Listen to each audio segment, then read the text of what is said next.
Hey everyone, welcome to a new episode of my tutorial park. In today's episode, I'm going to show you how to make a Vekoma Family Boomerang. Now, these rides are popping up in more and more parks. They're quite a popular model. And you also see lots of custom versions of this ride being built in real parks around the world.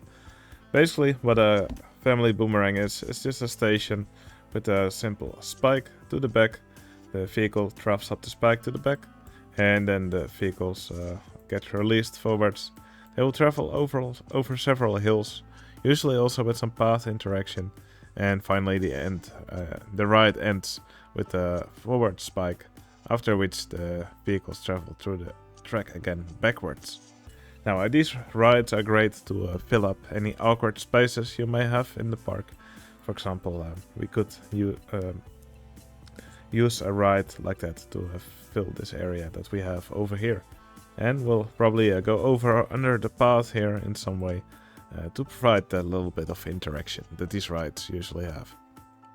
Alright, to start off, we're going to start by selecting the looping roller coaster track, and we're just going to build a station. Now, for selecting a space, I will just build the station somewhere over here. I want to have some space behind the station to make a nice lift hill. So I think I'm just going to start somewhere over here. Now, as for the station length, 4 or 5 tiles, so should definitely be enough. And over here, to the back, I'm going to make the chain lift for the ride. Now, I will change this ride type later to make it look more like a real family boomerang. But for now, it will have this texture of the looping roller coaster. Now, as for the height of the chain lift, you probably don't want to make it too high. It's a family ride after all. This is maybe a little bit on the high side, but yeah, it probably isn't too bad. Alright, and then for the forward part of the track, well, yeah, you're basically free to do this however you want. But usually it's nice to have a little bit of airtime elements in the ride. And of course, you'll need to make sure that the vehicles actually make it through the track on the way forward and on the way back. Alright, I will now just quickly make a track here. First, I think I'll just make a curve upwards over here. I'm not really sure how much speed these trains will get throughout the track. Here it's up to 58.5. Well, we're still way below that. But yeah, you probably don't want to build too high. Just to make sure that these vehicles actually make it through the track properly.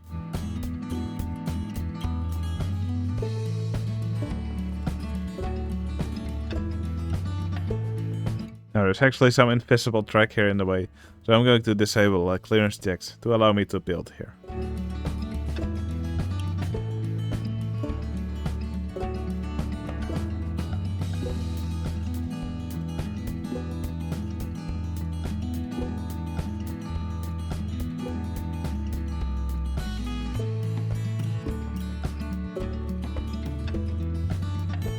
Alright, I gave it a spike with a bit of a weird bump in it. Now, you can make the shape of the spike however you like. Some of them are actually quite close to vertical. Some are a bit more interestingly shaped. Yeah, you can just do it however you like, really.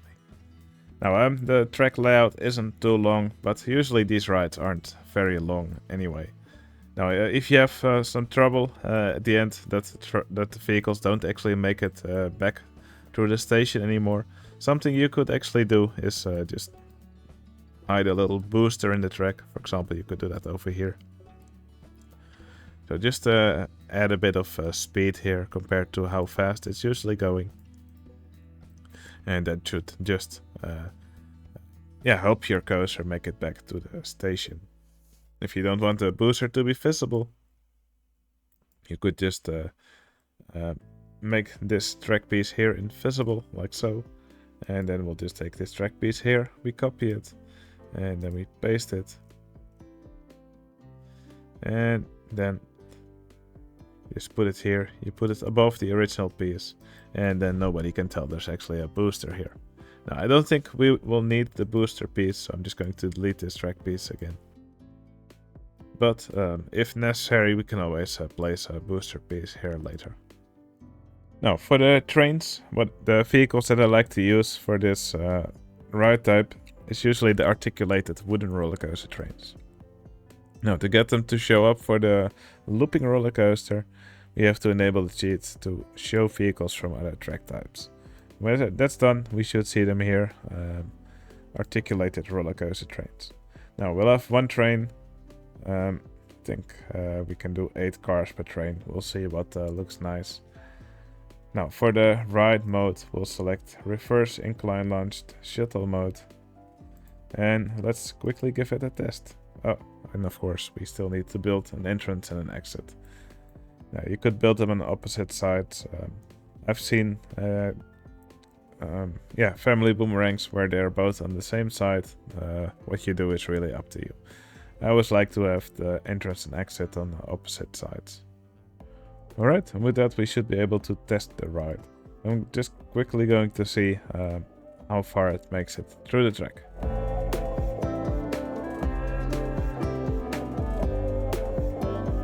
Alright, it looks like it made it through the track quite nicely. It made it almost to the top of the spike, which might give some problems if there's actually guests on it later, since having guests on the ride will make it a little bit heavier.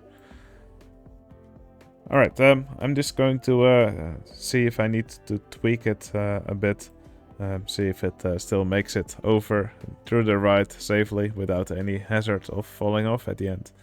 And after that we will come back to do a little bit more decoration on the ride. Alright, I made the train a little bit longer just because I thought it looked cooler. And I also tweaked the ending a bit. I made it a bit more vertical here. Now, in order to build these vertical track pieces on the looping coaster, you'll have to enable this cheat to enable all drawable track pieces. And these vehicles actually have sprites for vertical track. And now there's actually less chance for the train to actually fall off here at the end, since I made it a little bit higher. Okay, I gave the ride a different color scheme. Now, one thing that I still want to do is make this back spike look a little bit more like a real family boomerang. So I'm just also going to change the second colors, or the first alternative color scheme. Actually, I'm just going to keep it the same colors as the ride currently has, but I'm going to paint this spike in this different color here. Now, and I'm gonna use one plugin here that's going to be really useful. And that's the Ride Editor plugin. So not the Ride Vehicle Editor plugin, but the Ride Editor plugin. You can find it on OpenRCT2 plugins.org. So here we go into the Ride Editor. And then we'll have to find our ride here. Well, it's still called Looping Roller Coaster 1. So let's see if we can find it here in the list. Okay, it's at the bottom of the list since it's the last ride that we built. Now here, I painted this part of the track in alternative color scheme 1. So we're going to find alternative color scheme 1 here. We're going to set the check mark here for ride type. And we're going to change this part of the track to junior coaster track. Okay, and then we apply selected changes. So now this track, as you can see, it has these drive tires here on the track.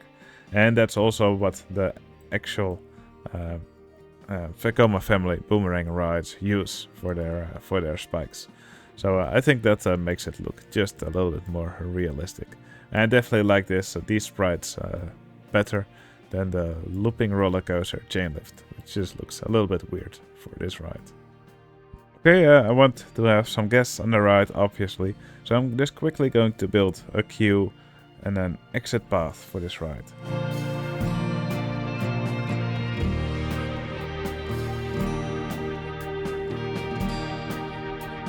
Okay, with the queue line built and the ride opened, let's just take a quick look at the stat.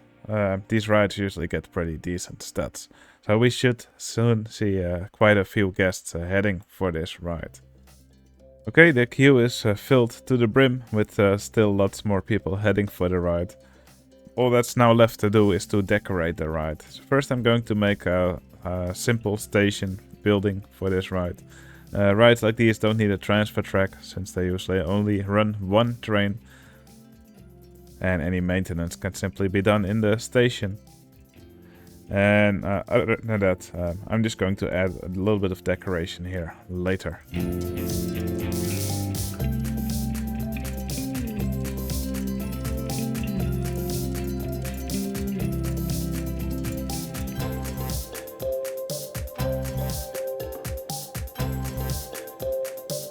Alright, I gave the coaster a really simple station building. There's some fences, a nice roof on top with an interesting shape. And with that, I think the station for this ride is now completed.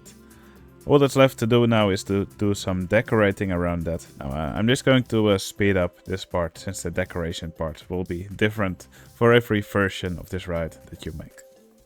Okay, I've added a little bit of decoration around the ride. Now, here you can see the queue. I just put some fences around the queue itself. Added lots of foliage here in the middle. I kept this area open since I don't really know what I'm going to build here yet. I might be able to fit another ride here in a later episode. Over here I made this little bridge. Now, I think this is perfect for that ride interaction. So I actually saw quite a few guests actually stand right next to the bridge here to watch the ride. You may see some more guests do that. There you see another guest doing that. You could probably find me standing there as well if this ride was real. And over here I just added some more fences and a bit more foliage. Yeah, I'm not sure what I'm going to do here later, so I'm just keeping it open for now. But with all of this, I think this ride became pretty nice.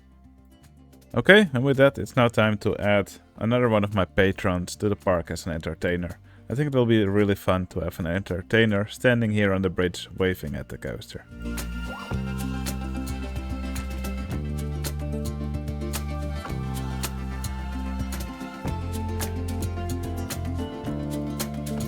Alright, Clayton H. Thank you so much for supporting me on Patreon, it's truly appreciated. And I hope you enjoy your spot here in the park, waving at the coaster that comes by. Now, and if you're watching this video, you also want to help support my channel, you can find a link to my Patreon channel in the video description, and the support is really appreciated. Alright, and that concludes my tutorial on how to make a Vekoma Family Boomerang. Now, these rides are really simple to make. Yeah, you can use them to fill in any area that you may still have in your park, which would be too awkward to fit another ride in. And yeah, I think they will look great in any park. And as I said earlier, you can find them in many real parks as well. You can be very flexible with how you build this ride. Alright, that's going to be it for this episode. If this tutorial is useful for you, or if you simply enjoyed watching it, please like this video, it would really help out my channel. And if you want to see more videos like these, you can always subscribe. And let me know in the comments what you think of this video. Alright, that's going to be it for this video. Hope you enjoyed it. I'll see you again in the next one. See you later.